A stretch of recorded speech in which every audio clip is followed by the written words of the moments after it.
வந்தே மாதரம் பாடலின் 150வது ஆண்டு விழா திருச்சியில் பாஜக சார்பில் கொண்டாட்டம். மன் கி பாத் என்ற பெயரில் வாரந்தோறும் ஞாயிற்றுக்கிழமைகளில் பிரதமர் மோடி மக்களுடன் மனம் திறந்து பேசி வருகிறார்.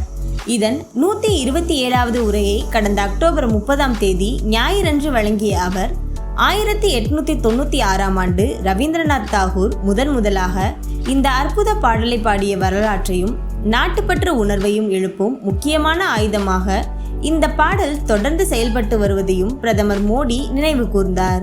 மேலும் வந்தே மாதரம் என்ற தேசபக்தி மந்திர சொல் ஒவ்வொரு இந்தியரின் மனதிலும் அளவற்ற உணர்ச்சியையும் பெருமையையும் ஏற்படுத்துகிறது. இந்த பாடல் தலைமுறைகளை இணைத்து தேசத்தின் ஒற்றுமை ஒருமைப்பாட்டிற்கு வலு சேர்க்கும் விதத்தில் மக்கள் மனதில் அன்பை விதைத்து வரும் தேசிய உணர்வின் குறியீடு எனவும் பெருமையுடன் குறிப்பிட்டார். மேலும் 140 கோடி இந்தியர்களின் ஒற்றுமைக்கும் வந்தே மாதரம் பாடல் ஒருங்கிணைந்த குரலாக ஒலித்து வருகிறது. துன்பங்கள் வந்த தருணங்களில் வந்தே மாதரம் என்ற முழக்கம் நம் அனைவரையும் ஒன்றிணைத்து உற்சாகம் தருகிறது.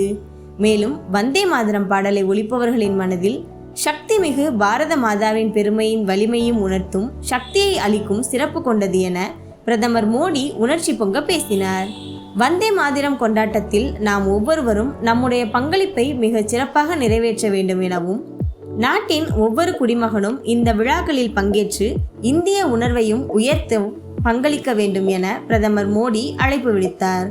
மோடி அவர்களின் அழைப்பை ஏற்று இந்தியா முழுவதும் பாஜக மட்டுமல்லாமல் பல்வேறு அமைப்பினர் கட்சியை சேர்ந்தவர்கள் வந்தே மாதரம் பாடலின் 150வது ஆண்டு விழாவை சிறப்பாக கொண்டாடி வருகிறார்கள்.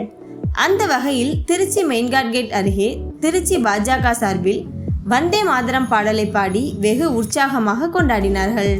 மேலும் வந்தே மாதரம் பாடலை அரசியல், ஜாதி, மதம், இனம், மொழிக்கு அற்பாற்பட்டு நமது சுதந்திர இந்தியாவின் பாடலை போற்ற வேண்டும், அனைவரும் ஒன்றிணைந்து இந்த நிகழ்ச்சியில் பங்கேற்க வேண்டும் எனவும் தெரிவித்திருந்தார்.